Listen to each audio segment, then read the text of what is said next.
Si he visto más lejos, ha sido por subirme a hombros de gigantes. Isaac Newton.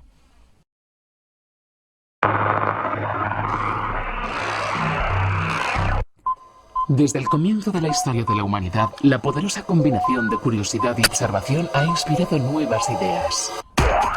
En el mundo tecnológico actual, todo lo que tocamos, usamos, vemos o hacemos, desde encender una cerilla hasta navegar, ir en tren, mandar un email, volar, comprar, secar, atar, enhebrar, desmenuzar, conducir, sujetar, tocar, cronometrar, escalar, rimar, teclear, pagar, analizar, limpiar, recorrer, romper, machacar, solicitar, descansar, hablar, caminar, escribir. O ver este documental es posible porque alguien en algún sitio observó, experimentó y transformó lo que una vez fue solo una idea en una herramienta útil y poderosa. Por increíbles que sean estos inventos e innovaciones, se vuelven insignificantes ante lo que estos exploradores han descubierto y están desvelando mediante la observación del universo más potente, minúsculo y extraño imaginable, el universo cuántico. Un paradójico reino con un potencial ilimitado, donde se están desarrollando fenómenos fascinantes en nuevas tecnologías que podrían alterar el mundo tal como lo conocemos. Viajemos a este mundo extraño y cada vez más manejable con los visionarios de la física cuántica.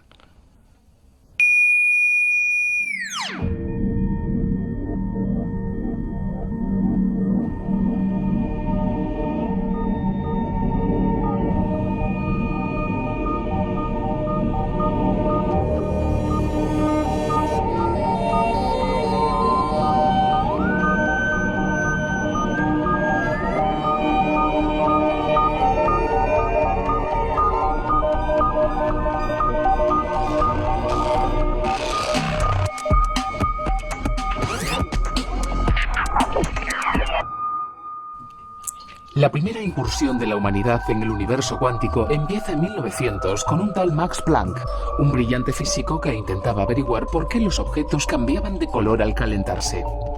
Pero no adelantemos acontecimientos. Antes de llegar a la física cuántica, es necesario saber un poco sobre física clásica. Primero tenemos a un tipo muy famoso llamado Newton, que con varias ecuaciones matemáticas sencillas describió y predijo el movimiento de los planetas. Fue una idea de mucho peso. Newton comprendió el poder de las matemáticas. Comprendió que no solo podemos encapsular un puñado de hechos o datos en una ecuación sencilla, sino que podríamos usar esas ecuaciones para predecir el futuro. Descubrió que el mundo es fundamentalmente predecible. A continuación, un caballero de nombre James Clerk Maxwell demostró que la electricidad y el magnetismo también podían resumirse con varias ecuaciones matemáticas. Las ecuaciones de Maxwell tuvieron un gran impacto sobre el desarrollo tecnológico del siglo XX. Todo lo que vemos a nuestro alrededor, televisión, teléfonos móviles y muchas de esas utilísimas herramientas tecnológicas que utilizamos, son el resultado de la tremenda revolución que inició Maxwell. Los científicos creían saber cómo funcionaba el mundo real. Las cosas orbitaban unas alrededor de otras y prácticamente todo lo que se transmitía, incluida la luz, lo hacía por ondas, como las que forma una gota al caer al agua. Llamaremos a estas brillantes observaciones el mundo clásico, donde todo es predecible y resulta familiar. Lo que nos lleva de nuevo a Max Planck, que nos introdujo en la era cuántica, la era del láser, el CD, el ordenador y los artilugios de comunicación personal. Estaba estudiando algo muy lejano a estos artilugios modernos. ¿Por qué los objetos cambian de color al calentarse? Uno se puede preguntar por qué iba a querer alguien estudiar algo tan... en fin, tan... Puede parecer una pregunta aburrida, pero para los físicos era muy interesante. Y si Max Planck no hubiera encontrado este tema tan fascinante, tal vez no tendríamos la física cuántica. Al igual que Newton había usado la física clásica para descubrir el mundo familiar que le rodeaba, Planck también quería usar ese enfoque para entender por qué los objetos cambiaban de color al calentarse. Pero descubrió que la física clásica ofrecía una respuesta errónea. Y probó un enfoque nuevo, una nueva hipótesis matemática, y funcionó. Obtuvo la respuesta correcta, pero aquella nueva hipótesis no encajaba con las leyes de la física clásica. Planck había ofrecido una explicación muy precisa. Pero ni él mismo se la creía. La primera persona que tomó la idea de Planck en serio fue un examinador de la Oficina Suiza de Patentes, Albert Einstein, por entonces un desconocido. Einstein descubrió algo que Max Planck no podía creer, que la luz no es una onda continua. A veces se comporta como una partícula. Los físicos llaman a esto dualidad onda-partícula. Uno de los mayores logros intelectuales de Einstein, el que le valió un premio Nobel, fue darse cuenta de que la luz se comporta como si viniera en pedazos, en trocitos, en cuantos. Los cuantos de luz se llaman fotones. De esto ya se veían indicios en el trabajo de Max Planck, pero para él solo era un artificio matemático. Se dio cuenta de que no solo son matemáticas, en realidad es física, y extrajo consecuencias y explicó experimentos que no podían explicarse con las ondas. Su trabajo supuso un giro decisivo en la física moderna. En 1913, Niels Bohr comenzó a rellenar el modelo cuántico al explicar la estructura del átomo utilizando ecuaciones sencillas. Bueno, no tan sencillas si no dominas las mates. Bohr explicó las propiedades de los átomos mediante la mecánica cuántica. Utilizó un modelo llamado modelo planetario, similar al de la Tierra que gira alrededor del Sol, pero en el caso de los átomos se trata de electrones que giran alrededor del núcleo. Pero la matemática de Bohr demostró que los electrones no orbitan del mismo modo que los planetas alrededor del Sol, sino que solo podían hacerlo a ciertas distancias específicas, algo que los físicos cuánticos llamaron distancias discretas o cuantización. Y aquello era de lo más inquietante para una generación de físicos que habían crecido con la noción de que las cosas cambian de forma suave, como la Luna gira alrededor de la Tierra y está alrededor del Sol. Pero Bohr daba por hecho que los electrones eran y se comportaban como partículas. Fue el físico francés Louis de Broglie quien demostró que las órbitas atómicas pueden explicarse asumiendo que los electrones también pueden comportarse como ondas. Pero seguía sin existir una visión global y el enigma cuántico había desunido los puntos que iban de Planck a Einstein, a Bohr y a de Broglie.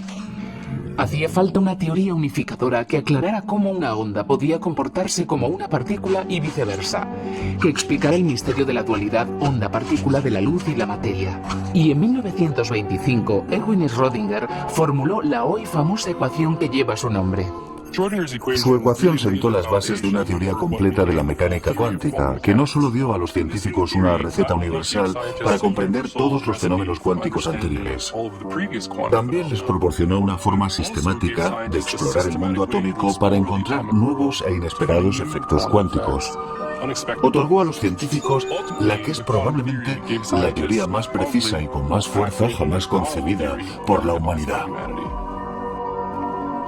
Aunque el descubrimiento de la teoría cuántica fue tremendamente útil como herramienta científica e hizo posibles muchas de las tecnologías actuales, planteó más preguntas que respuestas. Muchas de esas preguntas se ilustran en el famoso experimento de la doble ranura, un ensayo que todavía hoy sobrecoge a los científicos. El experimento de la doble ranura es en realidad una metáfora de la dualidad onda-partícula. ¿Qué significa? En la física clásica tenemos ondas, como las sonoras o las electromagnéticas, y también tenemos partículas, como las bolas de billar. Después de la mecánica cuántica, una partícula, como un electrón, también puede comportarse a veces como una onda. El experimento de la doble ranura es tan emocionante para los físicos y para cualquiera que se sienta atraído por la física cuántica, porque contiene la esencia de la mecánica cuántica.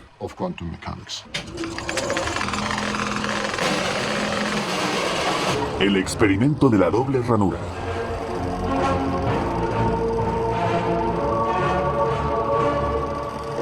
En el experimento de la doble ranura, un haz de electrones choca contra una pantalla que tiene dos ranuras paralelas y después contra otra pantalla.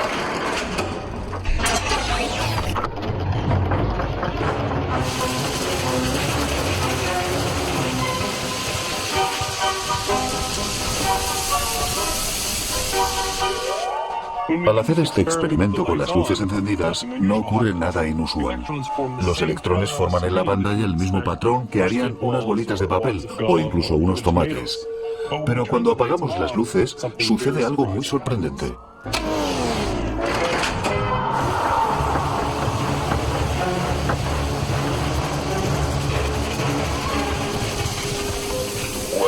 Lo que se observa en la pantalla es una serie de máximos y mínimos. Esta serie de máximos y mínimos se conoce como patrón de interferencia. Máximos son los puntos donde se acumulan electrones, mínimos son los puntos que evitan. El patrón de interferencia es lo que esperarías ver si enviases ondas, no partículas, a través de la doble ranura. Esto se explica matemáticamente por la ecuación de onda de Schrödinger, que predice exactamente el patrón de interferencia observado. Pero la teoría cuántica no nos dice dónde está la partícula al atravesar las ranuras. La diferencia básica entre la física clásica y la cuántica es que en la física clásica se puede predecir tanto la posición como la velocidad de las partículas, mientras que en la teoría cuántica no se puede predecir ninguna de las dos. ¿Por qué es distinto el patrón de la pantalla según esté la luz encendida o apagada? En la física clásica estamos acostumbrados a un universo independiente de nosotros, sepamos de él o no. Podemos mirarlo, pero da igual, ni cambia ni se molesta. Sigue sus propias normas. En la mecánica cuántica ya no ocurre eso. Aquí mirar algo, hacer un comentario sobre ello, cambia su comportamiento. Pero ¿cómo puede ser que en el mundo cuántico, solo por observar algo, puedas influir en la forma en que se comporta? En nuestra experiencia diaria, la observación siempre requiere luz, y en el mundo cuántico la luz viene en pedazos llamados fotones. Volvamos a encender las luces del cine y veamos a qué se refieren exactamente los científicos cuando utilizan las palabras observación y medición. Para observar cómo pasan los electrones a través de las dos ranuras, hay que iluminarlos. Pero al hacerlo, los fotones pueden hacer que los electrones se comporten de forma distinta.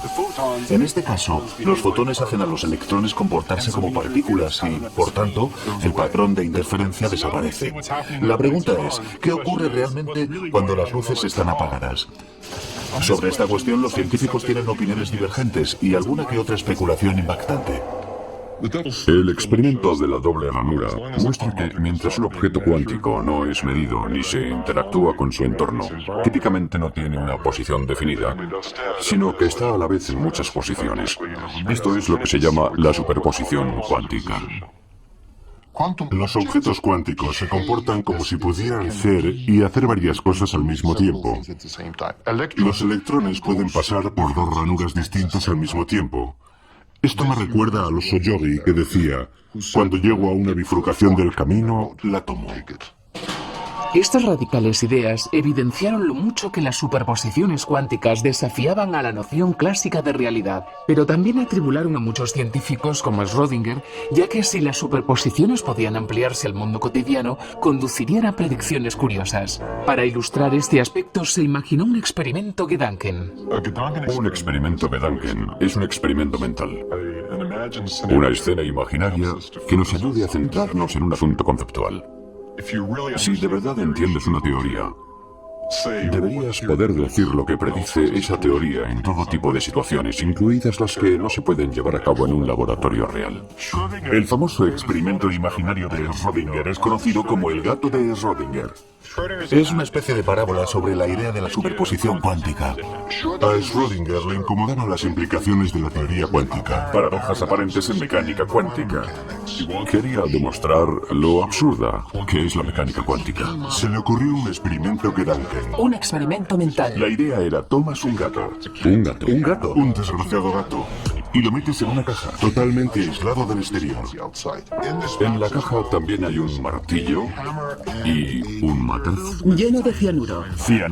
Y en la caja también hay un mecanismo de control que maneja un solo átomo que puede descomponerse radioactivamente. Cuando el átomo se descompone, el detector activa el martillo. El matraz se rompe, El cianuro se sale y eso va a matar al gato. Y el gato se morirá.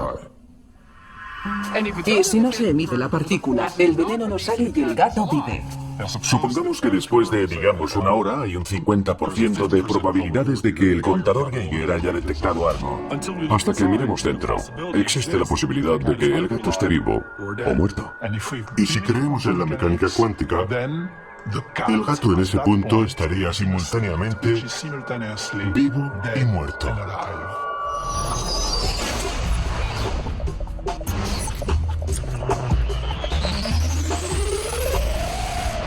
Schrödinger quería demostrar que es absurdo pensar que el gato está vivo y muerto a la vez solo porque se ha descrito como una superposición. Y del mismo modo, deberíamos reconsiderar nuestra forma de pensar en los electrones en superposición. Una posible respuesta es negarse a responder a la pregunta. Podrías decir, bueno, la teoría cuántica solo es un conjunto de reglas de cálculo que te dicen dónde vas a detectar la luz y ya está. Es la llamada escuela del cállate y calcula.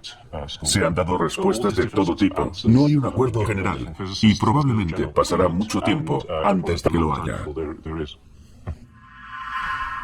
Aunque los físicos puedan no estar de acuerdo en si tomar en serio la idea de que el gato esté vivo y muerto a la vez, lo importante es que la superposición no puede explicarse basándose en conceptos clásicos y familiares. Y eso es precisamente lo que hace tan intrigante la teoría cuántica. Al igual que Schrödinger, Einstein seguía desconcertado por esta aparente paradoja. Einstein creía que todo podría entenderse si se desarrollaba una teoría más profunda, más completa. Y se le ocurrió un nuevo experimento de Duncan con sus colegas Boris Podolsky y Nathan Rosen de Princeton. Demostraron que ciertas combinaciones de superposiciones de partículas podían combinarse de una forma extraña e ilógica imposible de explicar según la mecánica clásica. El resultado es lo que se llama la paradoja Einstein-Podolsky-Rosen o ERP. La tesis en sí ya era un tanto difícil de entender para los profanos y puede que también para los científicos. ¿Preparados? Muy bien. En una teoría completa, Cada elemento corresponde a un elemento de la realidad. una condición suficiente para que una cantidad física sea real Es la posibilidad de predecirla con certeza sin interrumpir el sistema. Por tanto, 1. La descripción de la realidad dada por la función de onda de la mecánica cuántica no está completa. O 2. Estas dos cantidades no pueden tener una realidad simultánea. Así, uno llega a la conclusión de que la descripción de la realidad dada por una función de onda No está completa.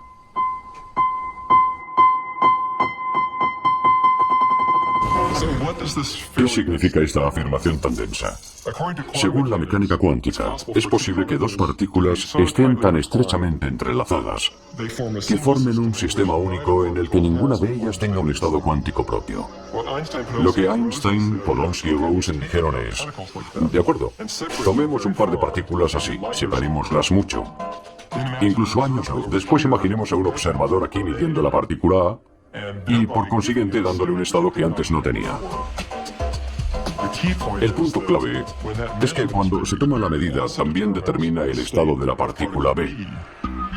Un estado que, según la mecánica cuántica estándar, no existía anteriormente. Para Einstein eso era imposible. ¿Cómo podía una medición tomada aquí afectar de forma instantánea algo que está a años luz? Así, él y sus colaboradores concluyeron que el estado de la partícula B debe haber existido con anterioridad y, por tanto, esa mecánica cuántica estaba incompleta. La idea de tomar una medida aquí y que cambie algo que está allí es lo que Einstein habría llamado inquietante acción a distancia. Einstein creía que el mundo debería ser, a fin de cuentas, conocible, que ahí fuera debía haber una realidad, y la mecánica cuántica desafiaba eso, no funcionaba así. Y a Einstein no le gustaba. De ahí surgió su comentario, Dios no juega a los dados con el universo. Muchos de los primeros físicos cuánticos, entre ellos Einstein, esperaban que una teoría más profunda dejase atrás las aparentes contradicciones de la mecánica cuántica. Algunos científicos esperaban que los extraños elementos cuánticos desaparecieran sin más. Después de que Einstein hubiera introducido en 1935 el concepto de lo que él llamó inquietante acción a distancia, fue el físico austríaco Schrödinger quien puso nombre a este fenómeno en alemán, Verschränkung, entrelazamiento, y en inglés entanglement. El caso es que el alemán es un nombre mejor. Es algo así, una conexión muy fuerte y bien definida, mientras que entanglement suena un poco más a espagueti, a algo no muy bien definido. Supongamos que tenemos dos partículas entrelazadas como una pareja de bailarines. Si los bailarines no pueden verse ni hablarse mientras bailan, es posible, aunque difícil, que mantengan la sincronización. Solo pueden hacerlo si han ensayado los pasos de baile. Einstein esperaba que con las partículas entrelazadas ocurriera lo mismo, que la correlación con la que dos fotones reaccionan a una posible medición pudiera explicarse si los resultados de la medición estaban predeterminados, pero se equivocaba. El entrelazamiento es una conexión entre partículas más fuerte que ninguna que pueda darse usando la física clásica. Estas curiosidades cuánticas desconcertaron a los investigadores durante más de un cuarto de siglo. En 1964, el físico irlandés John Bell ideó un experimento para comprobar que lo que decía Einstein era imposible. El artículo Einstein-Podolsky-Rosen de 1935 fue básicamente ignorado durante sus primeros 30 años de existencia. Después apareció John Bell y demostró que no es posible una explicación sencilla y básica del entrelazamiento. Eso dio pie a experimentos fundamentales en que la gente quería saber: ¿en serio está tan loca la naturaleza? ¿En serio es tan rara la naturaleza? El artículo de John Bell sobre el entrelazamiento coincidió con el desarrollo del láser, lo que posibilitó estos experimentos. Cuando leí el artículo de John Bell, descubrí lo que era el entrelazamiento y fue absolutamente fascinante. Leer el artículo fue un shock, algo como el amor a primera vista. Explicaba que el gran debate entre Einstein y Bohr sobre las bases de la mecánica cuántica podía resolverse haciendo un experimento. Yo era un experimentalista, quería participar a zanjar aquel debate. La base del experimento es producir pares de fotones que vuelen en direcciones opuestas. Y después, cuando estén separados 12 metros, medir exactamente en el mismo instante. Y la idea es que las dos medidas separadas por 12 metros deben estar separadas en el sentido de la relatividad. ¿Qué quiero decir? Que lo que miro en un lado no debería poder influir en el resultado de la medición tomada al otro lado. Este es un punto crítico. La relatividad nos dice que nada puede viajar más rápido que la luz. Es decir, que lo que hago aquí no tiene tiempo para llegar al otro extremo de este experimento. Y para eso era necesario que pudiera cambiar la orientación de mis polarizadores unos nanosegundos. Lograr eso era parte nueva y crucial de mi experimento. Y lo que hice fue medir la polarización de cada fotón. Los fotones pueden polarizarse vertical y horizontalmente, o polarizarse a 45 grados. Un par de fotones EPR entrelazados es polarizado vertical y horizontalmente de forma simultánea. Esto es muy raro, tan raro como el gato de Schrödinger, que está vivo y muerto.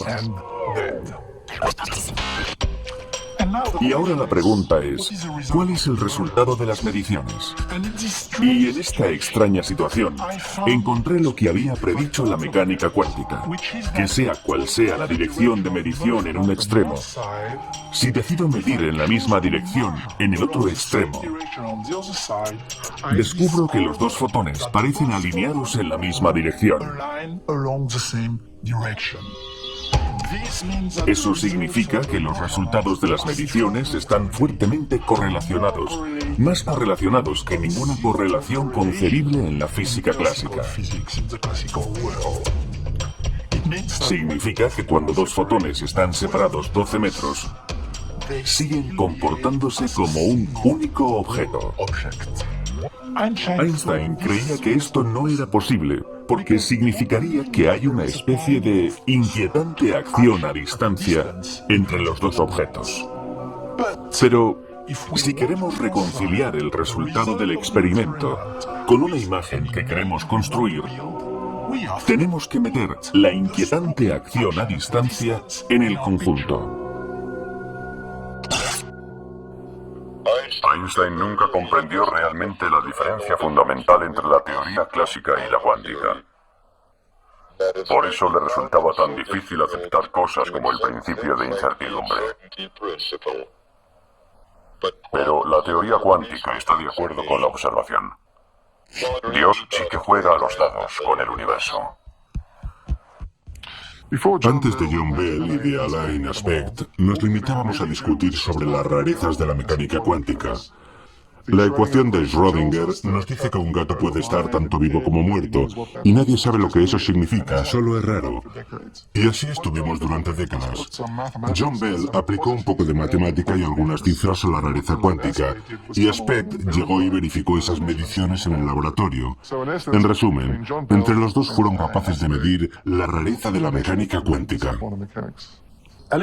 Los experimentos de Aspect establecieron que esos efectos cuánticos eran reales, aunque no estuviera claro cómo darles sentido mediante nuestra forma normal de pensar. Lo más destacable es que inspiraron a una generación de científicos a preguntarse, ¿cómo puedo dar utilidad a estos aspectos cuánticos? La mecánica cuántica nos ofrece una descripción magníficamente precisa del comportamiento de la luz y la materia, y ayudó a científicos e ingenieros a desarrollar todo tipo de tecnologías como el láser y el transistor, que son la base de nuestro mundo electrónico. Estos dispositivos cuánticos a relativa gran escala funcionan sin mostrar de forma abierta los aspectos raros de la mecánica cuántica de los que hablamos. Estas tecnologías familiares son resultado de la primera revolución cuántica, pero ahora ha llegado una segunda revolución basada en dos avances principales. El primero es la capacidad de controlar la rareza del mundo cuántico, incluidas la superposición y el entrelazamiento. Y el segundo es el auge de la era de la información. Aquí llega la información cuántica o IQ para los SMS. Lo que me hizo pensar en la información cuántica fue que en 1985 me topé con un artículo del físico americano Richard Feynman, en el que hablaba sobre la posibilidad de que los ordenadores funcionaran por principios cuánticos, y para mí fue como un jarro de agua fría. Porque hasta ese momento estaba acostumbrado a pensar en la información en términos muy abstractos. En el mundo cotidiano nos cuesta separar contenido y significado en la idea de la información. Pero podemos hacernos una idea de por qué la información es física si pensamos, por ejemplo, qué haríamos si nos pidieran que señalásemos la información. Siempre señalaríamos un trozo de papel con letras escritas, podríamos señalar a la fibra óptica, podríamos señalar un disco duro. En el caso de un disco duro, podemos ver que la información realmente tiene un contenido físico. Por ejemplo, cuando quieres guardar información en un disco duro, tienes que pagar dinero de verdad. Tienes que salir a comprar, digamos, un disco de 100 gigas. El hecho de que haya cierta cantidad física por la que pagas dinero de verdad, te dice que en realidad la información es física. Por ejemplo, ahora estoy hablando con vosotros. La información se está transmitiendo mediante el sonido. Podría escribir una carta y la información quedaría guardada como tinta y símbolos sobre papel. Cuando te haces a la idea de que la información es física, empiezas a entender que las leyes de la física limitan cómo puede procesarse la información. Y que en el caso de la física cuántica, te ofrecen un mecanismo totalmente nuevo para procesar y comunicar información.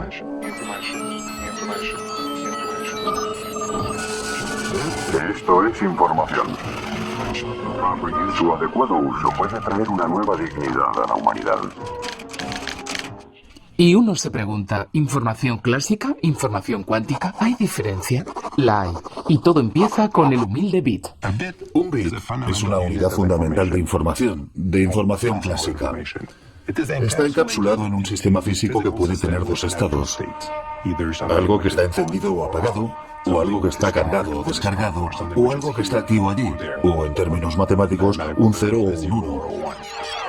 En el mundo cuántico tenemos bits cuánticos, o qubits, y estos qubits pueden estar en superposición, ser 0 y 1 al mismo tiempo. Y es la capacidad para manipular el mundo a ese nivel de rareza cuántica, de superposiciones cuánticas, lo que nos permite realizar tareas informáticas en mecánica cuántica que son imposibles o muy difíciles usando ordenadores convencionales. Nuestras tecnologías ya se están aproximando a los límites de la información cuántica y nuestros transistores se acercan al tamaño de un bit cuántico, o qubit, y hemos llamado a esto Ley de Moore en honor al fundador de Intel que lo predijo hace 20 años. Y de hecho, en el transcurso de los próximos 20 años, esperamos que los transistores, que son el corazón de nuestros dispositivos informáticos, se acerquen al tamaño de un único átomo. La segunda revolución cuántica consiste en que hoy en día seamos capaces de manipular sistemas cuánticos individuales, moléculas individuales, átomos individuales o, en mi caso, fotones individuales. Hasta ahora, tras la primera revolución cuántica, éramos capaces de manipular conjuntos.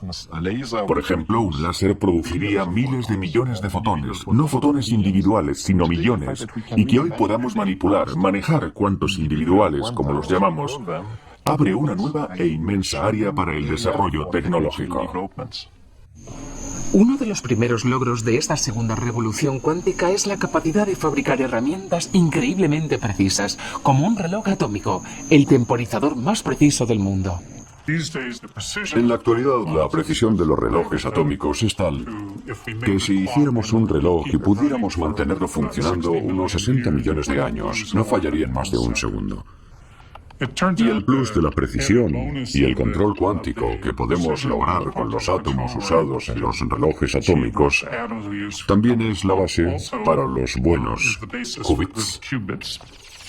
Por tanto, si puedes controlar qubits individuales, tendrás un reloj asombroso. Pero si puedes controlar las interacciones de docenas de cientos de qubits, todo al mismo tiempo, crearás un ordenador cuántico, que podría ser el invento más importante de nuestra era. La informática cuántica puede considerarse una revolución en la teoría de la informática. Lo que pensamos hoy es que los ordenadores cuánticos podrán realizar ciertas tareas exponencialmente más rápido que los ordenadores clásicos. ¿Y eso por qué?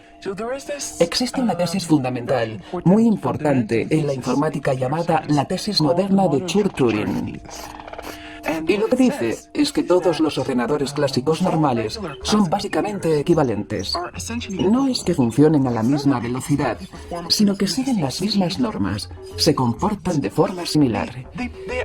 Y si intentas realizar una tarea con, digamos, tu portátil, y después intentas hacer lo mismo con otro ordenador, se comportará prácticamente de la misma forma.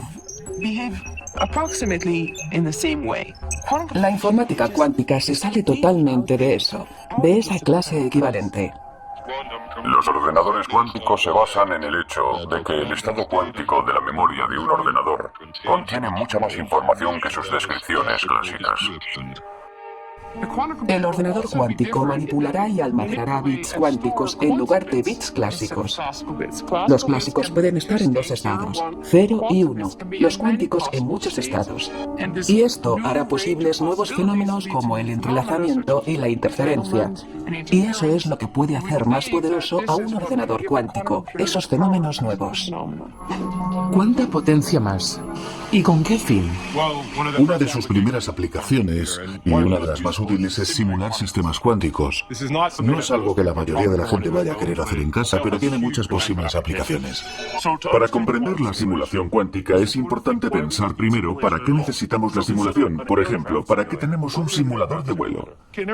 Un simulador de vuelo tiene un volante, un mando, instrumentos, se mueve hacia atrás y hacia adelante, hacia arriba, hacia abajo y aterrizas con tu 747 simulado. ¿Por qué lo usamos? Bueno, porque no queremos que nadie aterrice de verdad con un 747 hasta que sepa qué narices está haciendo. La simulación cuántica es lo mismo. Tienes moléculas grandes y complicadas, como un 747 de moléculas, que muestran todo tipo de comportamientos cuánticos extraños. Quieres saber qué hacer con ellas, pero no sabes cómo controlarlas, qué hacer para que te obedezcan. Y lo simulas en un ordenador cuántico. Un ordenador cuántico podría ayudar a diseñar nuevos superconductores para dirigir trenes de levitación magnética o nuevos fármacos. Podría simular los átomos del fármaco para decirnos cómo prepararlo y cómo interactuará con otras sustancias químicas. La química de los átomos, el comportamiento de los materiales, todo depende de la mecánica cuántica. Y un ordenador cuántico es magnífico para simularlo. Otros prevén un papel distinto para la tecnología cuántica. La mecánica cuántica nos da las herramientas para percibir las cosas mejor que nunca. Como el mercurio en el pescado, el plomo en los juguetes. Podríamos tal vez detectar bombas en las cunetas. Mediante la mecánica cuántica podemos hacer sensores más sólidos, más precisos, más sensibles. Y si podemos compactarlos, podremos usar esos sensores ampliamente en nuestro entorno medioambiental. Pero lo que despertó el interés por la informática cuántica fue el descubrimiento de Peter Shor. Lo que hice fue demostrar que si podías fabricar un hipotético ordenador cuántico que nadie ha logrado crear aún, podrías usarlo para factorizar números grandes.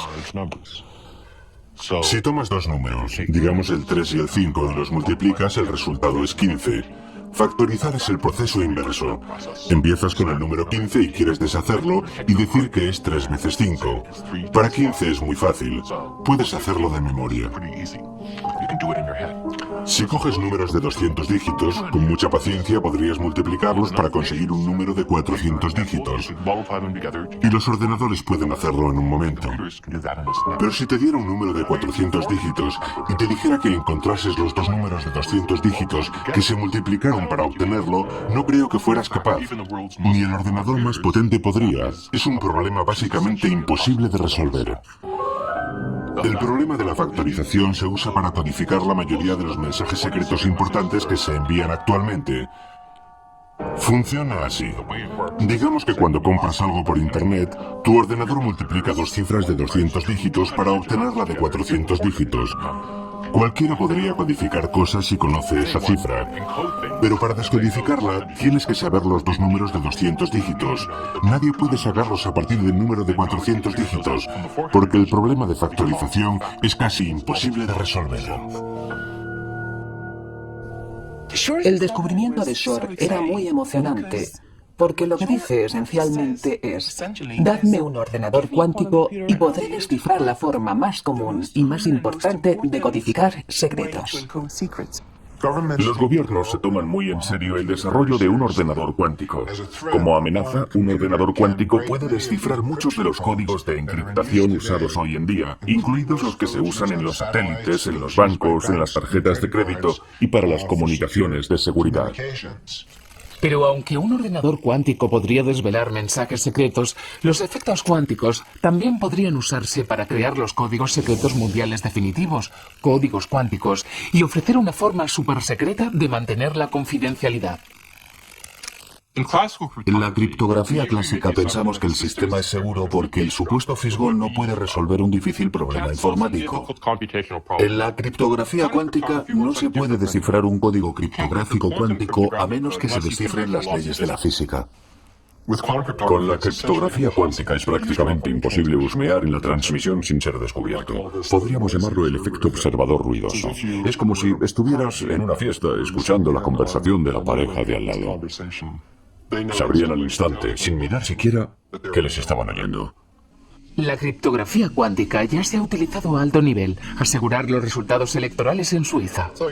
Aquí desarrollamos la tecnología básica para la criptografía cuántica. Lo que se aseguraba mediante la criptografía cuántica es el vínculo de fibra óptica que une el lugar donde se cuentan las papeletas con el lugar donde están los ordenadores del Estado.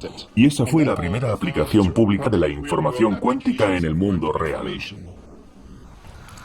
La criptografía cuántica es solo una de las muchas y potentes herramientas cuánticas que se desarrollan y utilizan hoy en día. Pero la aplicación más fantástica es un fenómeno conocido como teletransportación cuántica. La teletransportación cuántica no tendrá nada que ver con lo que se ve en ciencia ficción, porque no se traslada ninguna materia de un punto A un punto B. Es la información cuántica lo que se traslada de A a B. La teletransportación cuántica es posible por el entrelazamiento. Se usa el entrelazamiento de dos fotones para transmitir la información de uno al otro. En 2004 hicimos un experimento de teletransportación cuántica a través del río Danubio. Extendimos un cable de fibra de vidrio de una orilla a otra a lo largo de 600 metros.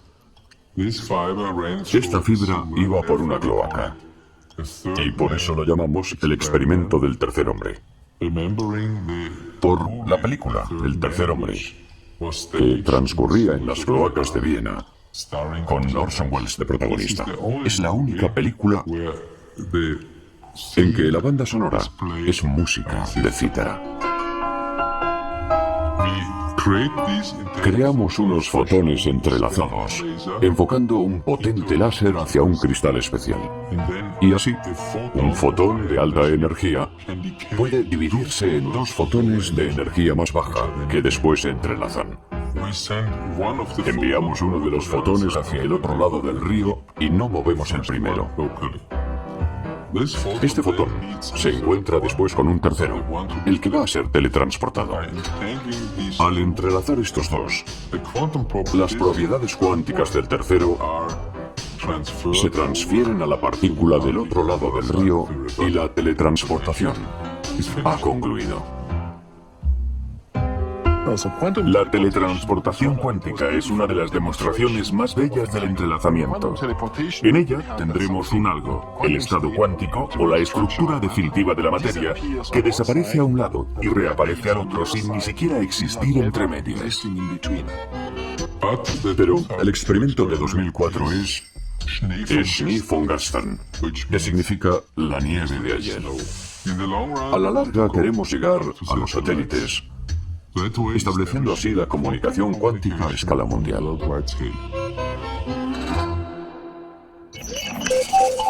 Ya conocemos el poder de la información cuántica, pero ¿qué hará falta para descubrir todo el potencial de esta tecnología? ¿Qué hará falta para construir un ordenador cuántico? Los principios de la informática cuántica se entienden perfectamente. Lo difícil es su implementación en la práctica. En principio no hay problema para fabricar un ordenador cuántico, eso está muy claro. Ya sabemos cómo unir series de operaciones cuánticas en papel y que acabarán dándonos un ordenador cuántico. El problema está en trasladarlo al hardware real. No sabemos cómo va a ser un ordenador cuántico, porque todavía no lo tenemos. Tenemos un modelo teórico y estamos buscando y probando dispositivos físicos que podrían implementar nuestro modelo teórico. Un ordenador cuántico requiere mantener las superposiciones cuánticas para que funcionen correctamente. Al igual que en el experimento de la doble ranura, en que la superposición y el patrón de interferencia se perdían si el electrón se observaba o medía de cualquier forma, el ordenador cuántico obtiene su potencia al mantener las superposiciones a gran escala de todos los qubits. Eso significa mantenerlo muy bien aislado y protegerlo de cualquier interacción no deseada hasta que la tarea haya finalizado. Y eso es algo muy difícil. El mayor desafío para fabricar un ordenador cuántico es que siga siendo cuántico. Y eso significa tenerlo totalmente aislado.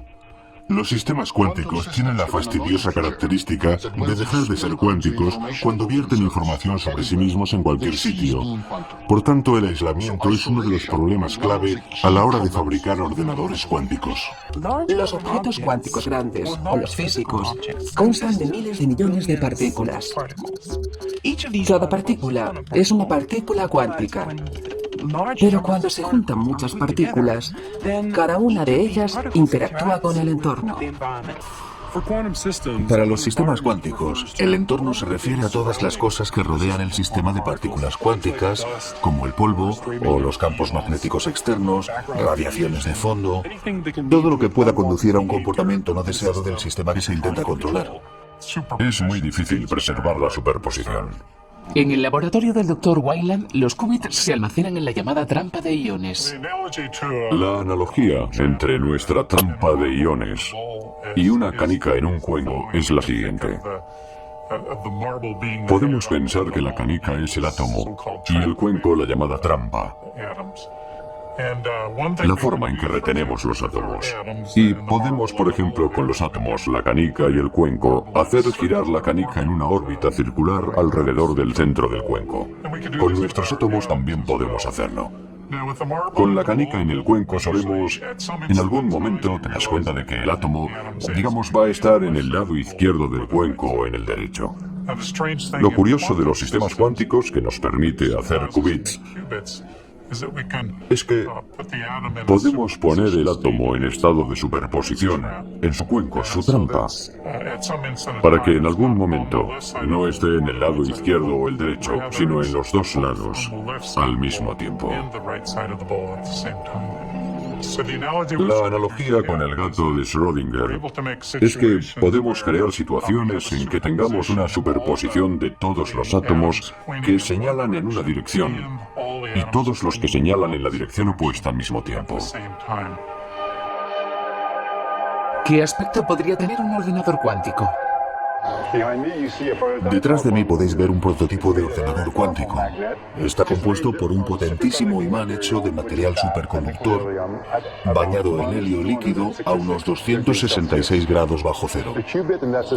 Los qubits de este sistema están hechos de los pequeños imanes que hay dentro del núcleo de los átomos. Al final de la computación usamos el campo magnético de estos qubits para poder leer de un tirón la respuesta de la computación. Este ordenador cuántico en concreto tiene una docena de bits cuánticos, o el equivalente a 1000 bits clásicos, como los ordenadores de los años 50. Si logramos fabricar uno con unos 60 o 70 bits cuánticos, será un ordenador más potente que todos los ordenadores clásicos de la Tierra. Hoy en día, los científicos desafían los límites de la teoría y la experimentación. Van de las pizarras al laboratorio, manejan el poder del misterioso mundo cuántico, sientan las bases de una nueva era de descubrimiento e innovación. Creo que los dispositivos y los efectos de los que hablamos pueden tener un enorme impacto en la tecnología futura y en la forma de vivir de la gente, pero no puedo decirte lo que va a pasar exactamente. Sin embargo, lo más importante del futuro es que ahora que estamos aprendiendo a hablar con los átomos en su propio idioma, el de la información cuántica, podemos hablar y tratar con ellos de formas impensables hasta la fecha. Es dificilísimo predecir el impacto de una nueva tecnología. Tomemos, por ejemplo, el láser que se inventó a mediados del siglo XX. ¿Quién iba a predecir por entonces que el láser se usaría para reproducir un CD o en una caja registradora o para la cirugía ocular? No creo que nadie hubiera podido predecir el impacto social del láser. Yo creo que la tendencia siempre es la misma. Empiezas con la investigación básica en un laboratorio, con una máquina grande y complicada que cuesta mucho dinero, y si verdaderamente existe mercado, al final tienes un aparato sencillo y nada costoso. El láser es un buen ejemplo. Los primeros láseres eran grandes máquinas en laboratorios complicadas de manejar, poco fiables. Hoy en día hay un semiconductor láser barato en cada reproductor de CD o DVD. Y estoy convencidísimo de que si un solo fotón o fotón entrelazado tiene una aplicación real que tenga mercado, será posible hacerlo muy pequeño y muy barato. En los 50, las primeras personas que trabajaron en los ordenadores clásicos lo hicieron por motivos muy concretos y quizá muy aburridos. El presidente de IBM dijo: "No veo mercado para más de un puñado de ordenadores en todo el mundo". Nadie nos vio esperando el autobús y hablando con un amigo al otro lado de la Tierra, o mirando dónde ir a tomar pizza o viendo una película. La informática cuántica es poderosa. Nos abre todo un mundo nuevo para mirar el universo y la información. Y no tengo ni idea de cómo cambiará el mundo de aquí a 30 años, pero sé que lo hará. Una posibilidad maravillosa de transformar la forma en que funciona la sociedad es usar líneas de transmisión superconductoras como base de la transmisión de energía. Podemos usar este efecto mecánico cuántico, ya se ha demostrado, pero si pudiéramos usarlo a gran escala para transmitir energía a través del continente, podríamos utilizar las fuentes de energía renovables de manera más eficaz, desarrollarlas en lugares donde sea factible y transmitir la energía a donde se necesite. Espero que eso ocurra pronto. Desde luego, podría pasar muy pronto. Claro que la mecánica cuántica es rara, como lo era la idea de volar antes de que descubriéramos cómo fabricar aviones y cohetes contrarrestando el efecto de la gravedad. Ahora despegamos hacia el futuro cuántico. Al comprender cómo se comportan los átomos y las partículas elementales a su nivel más íntimo, al nivel en que se hablan entre sí en el idioma de la información cuántica, podemos domesticar esos cuantos salvajes. Podemos colaborar con ellos para crear nuevas formas de procesar la información, nuevas formas de calcular y comunicarnos que transformarán nuestra vida de una forma radical. Esta forma de pensar en el mundo, de comprender el nivel de información cuántica, puede transformar todas las tecnologías que poseemos. Y al aprender a hablar con esos átomos y partículas elementales, encontraremos un nuevo lugar para nosotros en el mundo cuántico.